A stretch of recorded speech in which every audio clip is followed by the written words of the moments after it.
Sarah's Mother, Scene 4. Once again, I felt inhibited from visiting Sarah's house after seeing her punished, but this time the days passed without Sarah appearing at my door.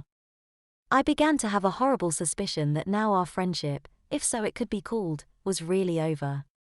My mother, tired of me hanging around the house, urged me to go over to see Sarah, supposing that we had had some childish quarrel. At last, after a week of the holidays had gone by, I decided to brave the lioness in her den. "I'm sorry, Philip," Sarah's mother said when I knocked at her door. "Sarah is out with her cousin." "Did you not know Alison was coming to stay for a while?" No," I said, my usual hesitant self. "Oh well, do come around any time, I'm sure the girls would be happy to see you." I doubted it. The old adage about two's company and three's a crowd is especially true with children, and I guessed I was not Sarah's preferred companion. So once again, I mooched about by myself. "Philip," said my mother a few days later, "Dad's firm is having an event this weekend and I am going with him.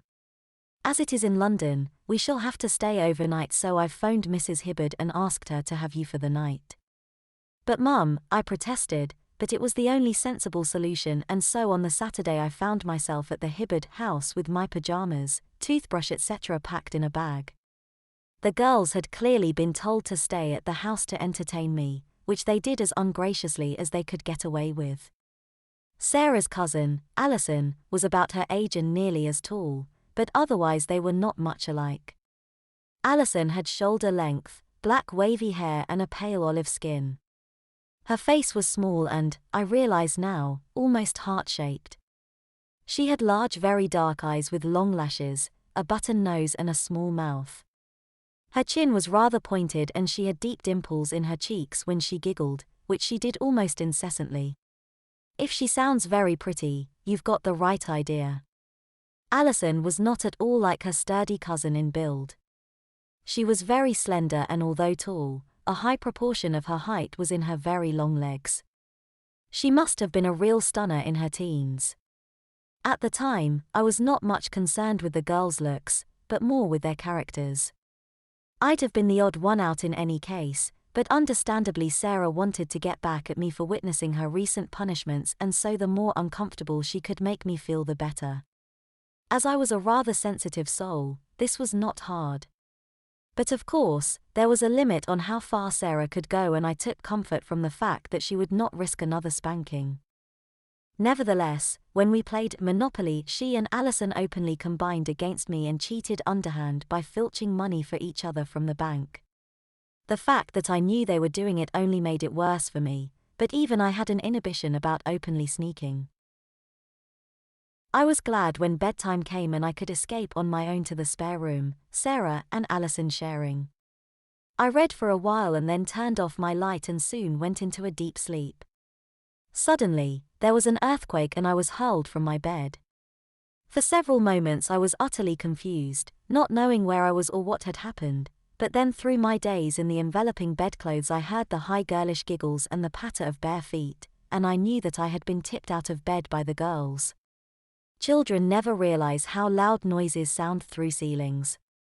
After the earthquake came the tornado as Sarah's mother dashed upstairs to see what was going on. The girls leapt for their beds as she appeared on the scene, but too late. Their part in my falling out of bed was clear. For the time being Mrs. Hibbard ignored them and tended to me, but apart from being startled and shaken there was nothing wrong with me. Nevertheless, Sarah's mother decided this was a very serious matter and said, "Right, Philip, let's go and see to those naughty girls." I needed no second invitation and followed her into Sarah's bedroom where the two girls anxiously awaited us, each well under the covers of her bed. Sarah's mother scolded them heartily.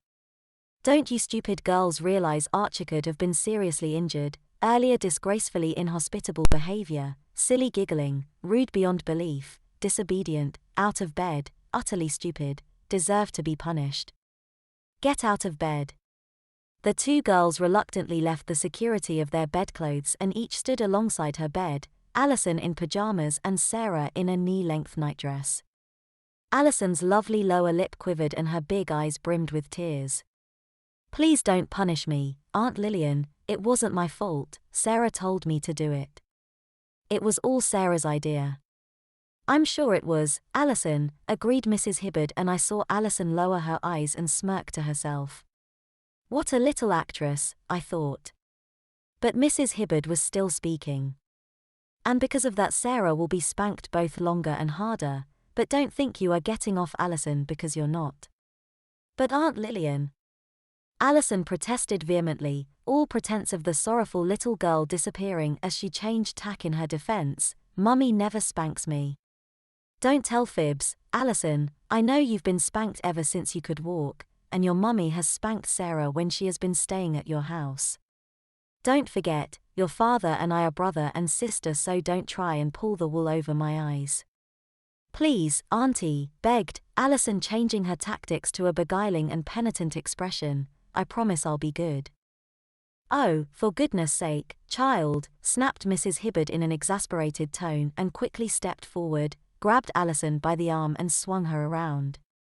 No, yelled Alison, arching her back to keep her bottom clear of the expected smack. But Mrs. Hibbard did not attempt to slap Alison. Instead, she tripped the child's feet from beneath her while seating herself on Alison's bed. The result was that Alison neatly fell across Mrs. Hibbard's lap with an oof of expelled breath. No. No. No, yelled Alison as soon as she'd gasped more air. She was certainly a lot noisier than her cousin. I thought it was just as well the Hibbard detached house was surrounded by open country, or the neighbors would have been thinking murder was being done. Alison also kicked and struggled wildly as she desperately tried to avoid the now certain spanking. Mrs. Hibbard was well used to controlling her own sturdier daughter and had little trouble prevailing over the willowy Alison. She raised her hand and landed a mighty slap right in the middle of Alison's bottom. Yeo, yelled Alison, and straight away, there was a flood of tears. You really are a little crybaby, Alison, chided Mrs. Hibbard, but your tears won't wash with me. I am going to give you a long, hard spanking and you can cry as loudly as you like. It will not make the slightest difference to me. I know you've had plenty of these at home. Mrs. Hibbard remained quite pitiless in her resolve as her hand beat a rapid tattoo on Alison's small bottom. And Alison did cry just as loud as she could, yelling and screaming and kicking and struggling with wild abandon. Her pajama trousers were soon thrown across the room by the violence of her threshing legs. As her violent flailing continued, her aunt moved her right leg over and behind Alison's knees so that her thighs were gripped tight between her aunt's legs. Now the unfortunate child could only squirm ineffectually as Mrs. Hibbard got to work systematically spanking her little bottom. Nothing, though, could curb the power of Alison's lungs, and she continued to screech at the top of her shrill voice as her lean cheeks were ruthlessly tanned a fiery red. At last, Mrs. Hibbard unhooked Alison's legs and released her. Alison rolled off her aunt's lap and onto the floor where she knelt, head down and red bottom up, her hands clutching the injured part and still howling ear-splittingly. For goodness sake, Alison, stop that infernal racket or I shall spank you some more. And get up and go and stand over there by the window with your hands on your head, quickly now. Surprisingly promptly, Alison's penetrating wails subsided to a more acceptable level and she stood and moved to the spot indicated. As she did so, Sarah's mother advanced across the room towards her own child. It may be that Sarah was inspired by Alison's show of resistance to dare to dig her heels in. For instead of submitting to a spanking, the girl put up her arms to fend off her mother, shouting, "Leave me alone, you beast." "Why, you insolent brat," retorted her mother and made as if to slap her. Reflexively, Sarah stepped back to avoid the blow, forgetting that she stood next to her bed. As the backs of her knees caught the edge, she lost her footing and tumbled onto the bed. In an instant, Sarah's mother had grabbed her daughter's ankles and tilted them right up over her shoulders. As Sarah was wearing only a short nightie, she was left in a very exposed and undignified attitude.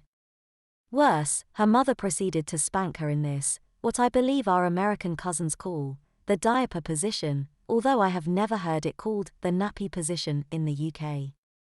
At the time, I neither knew nor cared what Sarah's improper pose might be called. I only knew that it was a very rude one. But not even an expert like Mrs. Hibbard could hope to maintain a sturdy girl in that attitude and spank her at the same time for very long, and after a short while, Sarah's mother tipped her daughter sideways and spanked her like that. Sarah wriggled like a snake to avoid the slaps, so her mother sat on the bed and pulled the girl into a new position. Sarah's legs were maneuvered between her mother's own, with Sarah's bottom positioned over her mother's left thigh and hip. The top half of Sarah's body rested on the bed, beneath her mother's left arm. Having wrestled Sarah into a satisfactory posture, Mrs. Hibbard now hooked her legs behind her daughter's calves so that Sarah was held in as helpless, though different, position as Alison had been in. Mrs. Hibbard now had access to the whole of Sarah's bottom and her upper legs, and she proceeded to make good use of her advantage, spanking her daughter very hard. Soon, Sarah was yelling, though nowhere near as loudly as Alison had. After a time, Mrs. Hibbard paused and blew on her hand. "Warm work this," she said, "my hand is becoming quite sore." I thought that if her hand was sore, what must Sarah's bottom feel like, but kept quiet. Mrs. Hibbard turned to Alison, whose tears had dried up quickly once her cousin had begun to be spanked, and who had been watching with eager interest. "Alison, go downstairs and fetch me the wooden spatula hanging on a hook in the kitchen. That's the big spatula, mind, not the small one." "Yes, Auntie, straight away, Auntie," Alison answered with repellent obsequiousness and scampered off without delay. I watched her little red bottom disappear through the doorway. "Oh please, Mummy," cried a tearful Sarah, "don't use the spatula on me. I've had enough." "No, you have not," rejoined her mother, and landed a heavy-handed slap on her bottom for emphasis. Alison soon returned with the spatula, which she handed over to her aunt with a gleeful smirk at her cousin's vulnerable red bottom. This must have annoyed Sarah's mother as she said, "I think I'll give you a taste of this too, Alison, once I've finished with Sarah." "No," wailed Alison, a fresh deluge of tears washing down her cheeks. "My bottom's so sore." "Stop being such a feeble little coward, Alison. You've been happy enough to watch Sarah being spanked. Put your hands back on your head and go and stand back where you were, but this time facing the wall." As Alison turned to obey, Mrs. Hibbard cracked the spatula across her bottom, which brought a fresh wail from the unfortunate child. "And keep your nose pressed right up against the wallpaper. I don't want to see your face, you unpleasant child." Having sent Alison on her way, Mrs. Hibbard turned her attention back to her own child. The spatula was clearly a very handy implement. It was quite light with a short handle and a blade about the size of Mrs. Hibbard's own palm, over which it had several advantages despite her aunt's warning. Alison could not resist peeking over her left shoulder to see the spatula in action on her cousin's defenseless bottom. But Sarah's mother was vigilant and yelled, "Face the wall," which nearly made Alison jump out of her skin. And when Mrs. Hibbard had finally finished with Sarah and left her lying on the bed crying loudly, she advanced on Alison saying, "Right, little lady, now for you." "Oh please, Aunt Lillian," begged the child, "I didn't mean to look, honest." Mrs. Hibbard actually laughed. "Oh, Alison, that is the feeblest excuse I have ever heard, even from you."